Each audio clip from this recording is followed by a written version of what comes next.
Praise the Lord. Ahanbamagtada kanbiba loinabiba thadokpidaba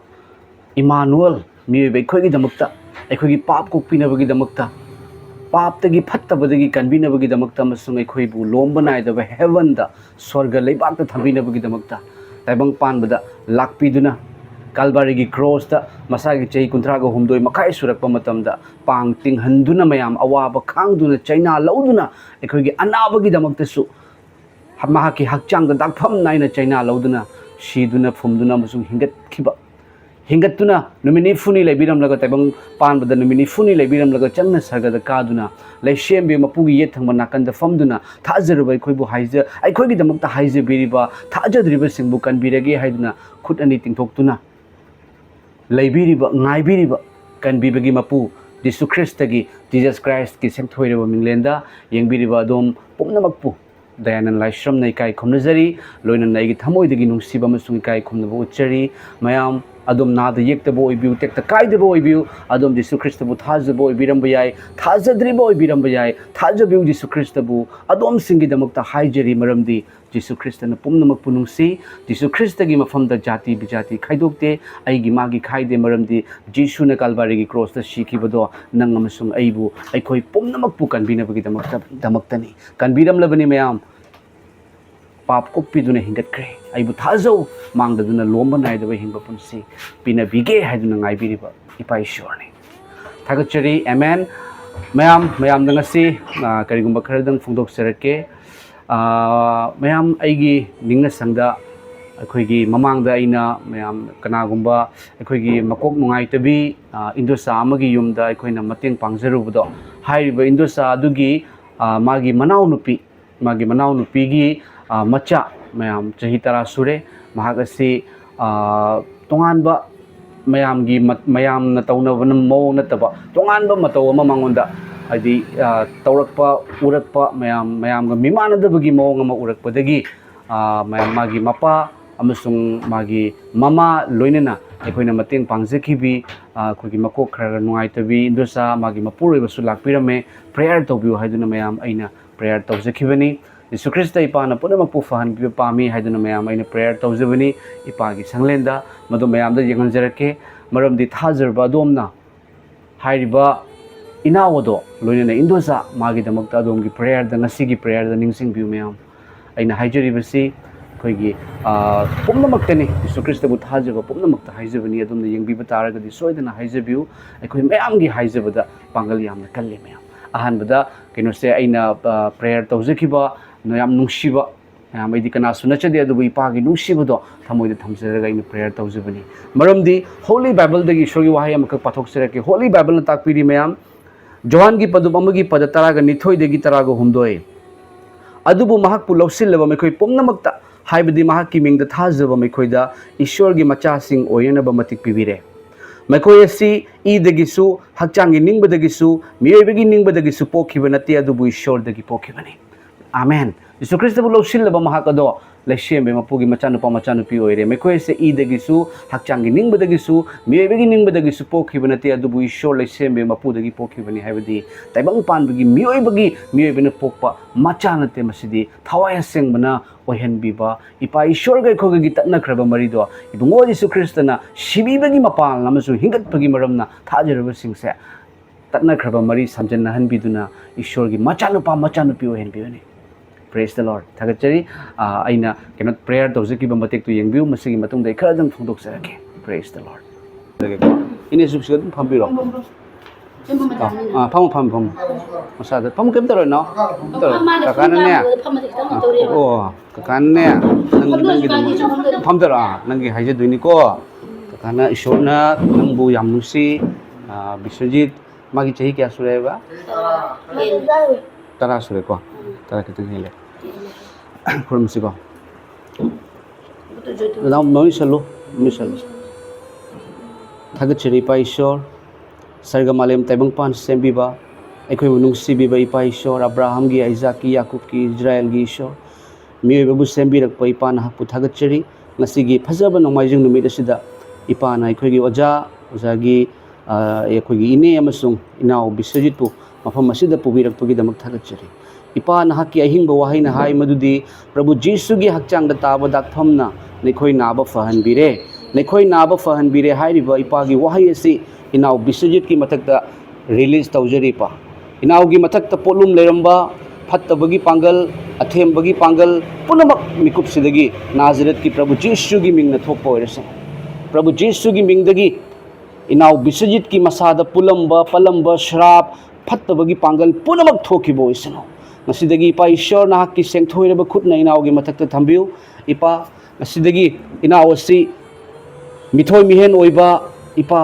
इपागी मचा ओइदुना इपा ईश्वर इपागी अचुंब लंबीदा लाक्चबा mama मपाबु हेन हेन ममा मपागी पेनबगी थबक तौबा सागै नातैगी मिंचत ओइबा इपा ईश्वर अमसुंग असिदगी माकी लौसिंग बुद्धि ज्ञान पुनमक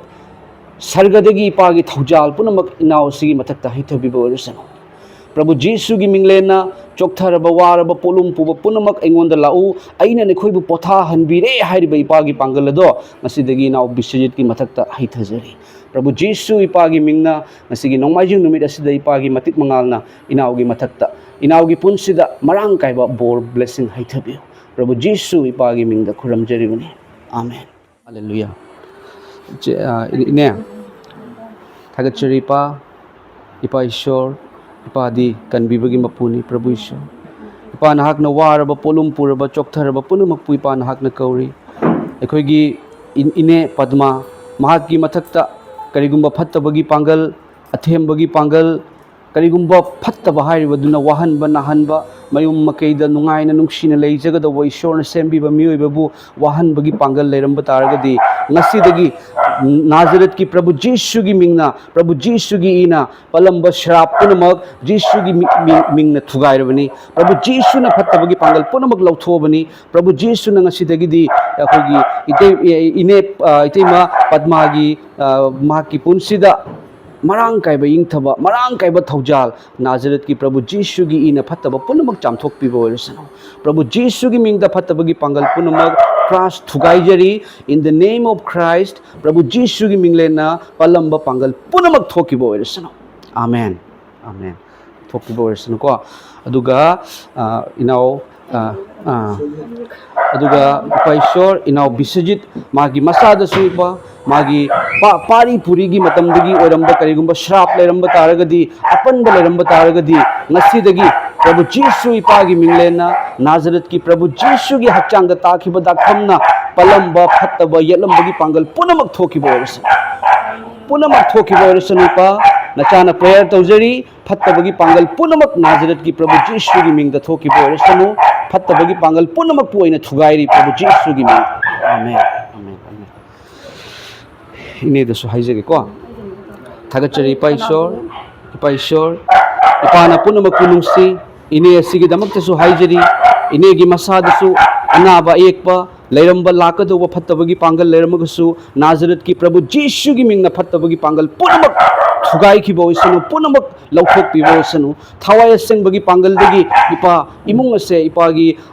मचा सिंग से इपा नुंसी चानना अमसुंग इंगथना लेहनगे असिदगी येलंबा नारंबा पुनमक नाजरत की प्रभु जीसु की मिंगना जीसु की हकचांग द ताखिबा दाखफमना पुंफा फबोइरसनु पुंफा फहन बिरे पाना आमेन आमेन आमेन मैम पुनमकसु हाइजबिउ सोइदना फरगनी हैबसे आइगी थमोइदा फाउजबनी अदुगा मैम अखोइगी खुनसिदगी अइना लेजरिबा मफम सिदगी खरा चलगा कका अमसुंग इंदोसा अमा मखोइगी युमदसु यामना अवाना तादुना लेरमलबा मागी मचासिंगदुना हन्ना यंगबिरक्त्रबा अदुगा मखोयसे ममांगदा यीशु ख्रिस्ट लौसलमबा बप्ताइज तौरमबनी अदुबु चही कया चही मंगा तरुक बैकस्लाइड ओइदुना तोक्तुना लेरुरे अदुबु मखोइगी युमदा कनागुंबा अमना हाइबिरकपदगी एंगोंदा मतिंग पांगजरुबा मतमदा मखोइगी युमदा होली बाइबल फजना थमगा लेरमी मैम अमसुंग मखोइदा मतिंग पांगजबा अमसुंग अखोइना सु प्रेयर तौरमनी आई ओजामनी अमसुंग अखोइना प्रेयर तौजबा उरकपा मतमदगी हाइरिबा कका अमसुंग इंदो चादुना अइना सेमजरिबा इपागी संगलेना सिदा बप्ताइज लौजरगे हाइदुना हाइबिरकपनी ma'am yam थागचै ma'am ngasi handak laiba nongmaijing numit nataba mathangi haibadi tang taruk nongmaijing numit se asida baptize launabagi haiba kaka amasung indosa do baptize launabagi damakta hotnajari myam ipagi thaujalni नौना पोक्चबा थावाय सेंबदा अमसुंग मैदा बाप्ताइज तौबिनी हाइबा इपागी वाहैदो थुंबा ओइरसनु अदुगा मयाम अखोइना मतेंग पांगजगिबसिंगी मरक्ता कनागुंबा खरनसु अखोइसु ईश्वर लौसनजरगे हाइदुना हाइरखी यारगदि अदुगी तांग तरुक की निमिसिदा ओइना अखोइ बाप्ताइज लौनबा होनजगे हाइदुना तौजरी मयाम अदुगा मयाम अखोइगी हाइबा बाप्ताइज की थौरम मसिदा अखोइगी मणिपुर की इचे ममांगदसु लाक्पिरमलबा इचे Premila अमसुंग ओजामनी मखोइसु लाक्पिउ हाइदुना अइना हाइजखिबनी अमसुंग इचे canoe ओजामनीसु अदुगा इचे प्रेमिलासु लाक्कदौरी कनागुंबा अखोइगी इरमद Manipur की इचिलनाउ इचे इचिलिमा पाबुंगसिंगना करिगुंबा अइगी मफम मसिदा इपागी संगलेन असिदा लाक्पिनिंगबा ओइरगदिको मयाम अइंगोंदा comment तौबिरो अदुगा अखोइ इचे प्रेमिलासु महाकसु लाक्कदौबनी अदु महाक मथंता ओइबनी कनागुंबा मतेंग लेरगदि मी अनि हुम सुरगदि नुंगाइनी हाइदुनसु हाइरकपनिको अदुना मयाम कनागुंबा लाक्पिनिंगबा इपाबु थागतचनिंगबा अइगी मागी खाइदबा इपागी मिंगदा इपागी अदोमसिंगी मतेंगदगी साजबा संगलेनी मयाम अदोमना लाक्पिनिंगबा ता ओइरगदि लाक्पिउ हाइबसिसु अइना हाइजगे अदुगा मयाम हौजिक अइना अइगी दुकान की मनिंगदा अखोइगी इपागी गेस्ट हाउस हमा मयाम कनागुंबा सिंग लागदि ओजा सिंग इचिलनाउ इचे इचल सिंग लागदि अइना लेजरिबा मफमसे दुकान ओइबगी मरमना यामना चिनबा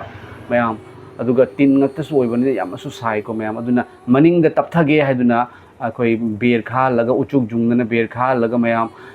leibak se tho leibak gari ni phu yankai thon ge haiduna akoi tawjabani gari manga taruk thada basu haujare adubu mayam hojik se nongju pantha oibagi maramna akoi gi leibak se direct aigi dukan gi maning sida changdaba sorok ta thada raga amkamu dugagi mi kauraga amuk honjal mani aduna lau singu matam oibani mi su yamna waba aduga nong chinggi matam oibani na mayam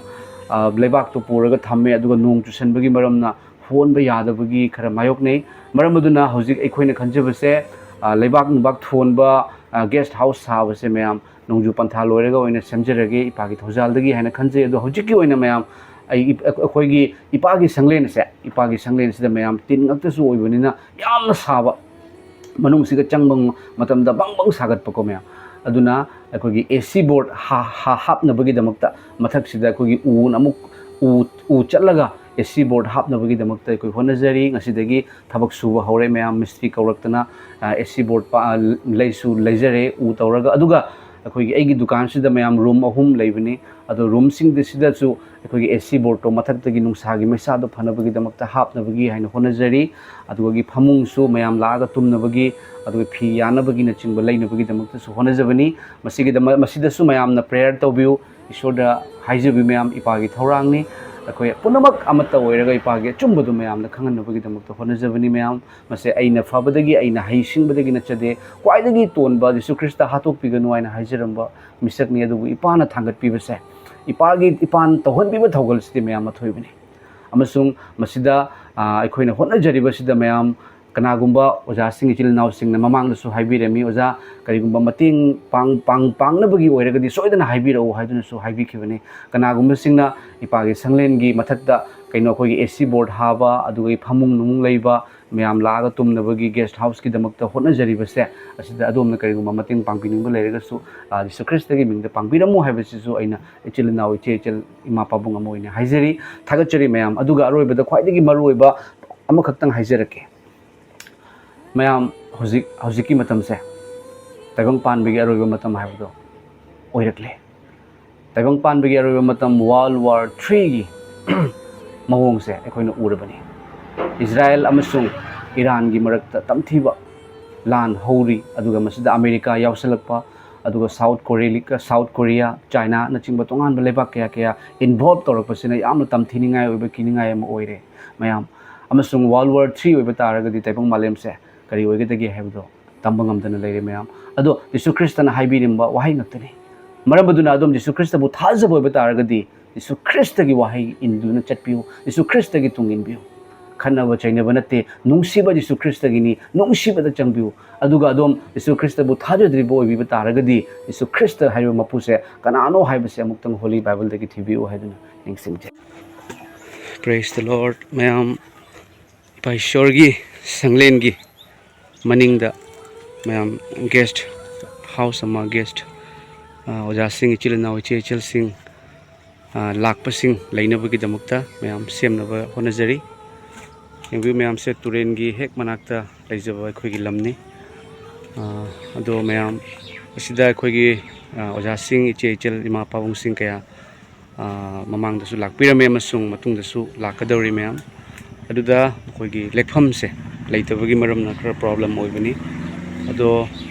ꯏꯁꯣꯔꯒꯤ ꯊꯧꯖꯥꯜꯗꯒꯤ ꯃꯌꯥꯝꯁꯤꯗ guest house ꯑꯃ ꯁꯥꯟꯅꯕꯒꯤ ꯍꯣꯠꯅꯖꯔꯤ ꯑꯁꯤꯗ ꯃꯌꯥꯝ ꯋꯥꯁꯦ ꯍꯧꯖꯤꯛ ꯖꯨꯡꯕ ꯍꯧꯔꯦ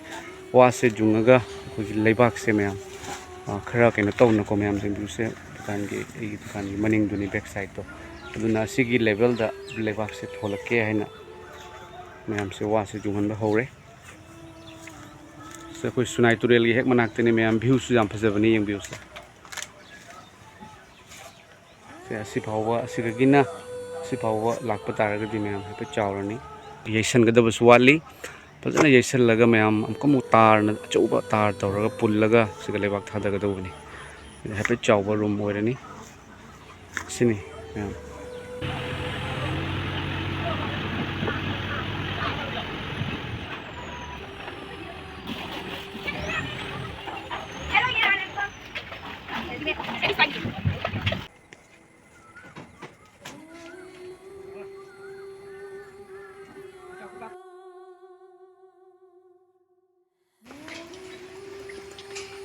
ꯁꯤꯒꯤ ꯃꯅꯨꯡꯁꯤꯒ ꯐꯖꯅ ꯊꯥꯗꯕ ꯌꯥꯔꯦ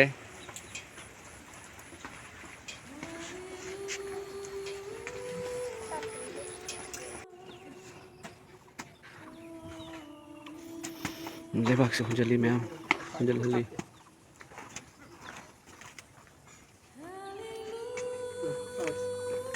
ꯅꯣꯡꯖꯨ ꯄꯟꯊꯥ ꯑꯣꯏꯕꯒꯤ ꯃꯔꯝꯅ ꯅꯣꯡ ꯆꯨꯁꯟꯕꯗꯒꯤ ꯂꯩꯕꯥꯛꯁꯦ ꯃꯇꯝ ꯆꯥꯅ ꯍꯨꯟꯖꯤꯟꯕ ꯉꯝꯗꯕꯅꯤ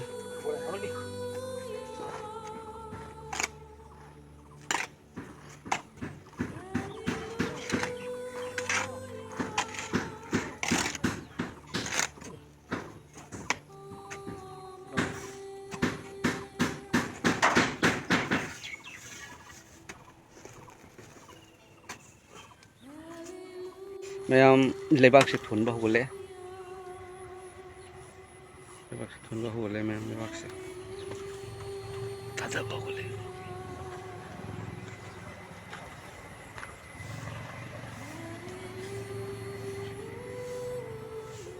ꯁꯪꯂꯦꯟꯒꯤ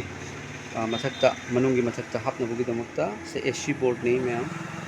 AC ꯕꯣꯔꯗꯁꯦ ꯑꯣꯏꯅ ꯂꯧꯖꯒꯦ ꯅꯨꯡꯁꯥ ꯌꯥꯝ ꯁꯥꯕꯒꯤ ꯃꯔꯝꯅ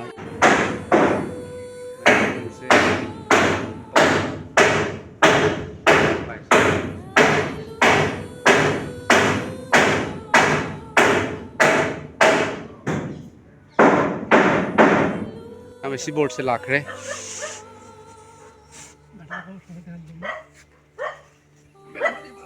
बारी आस्ते आस्ते पूरी हराओ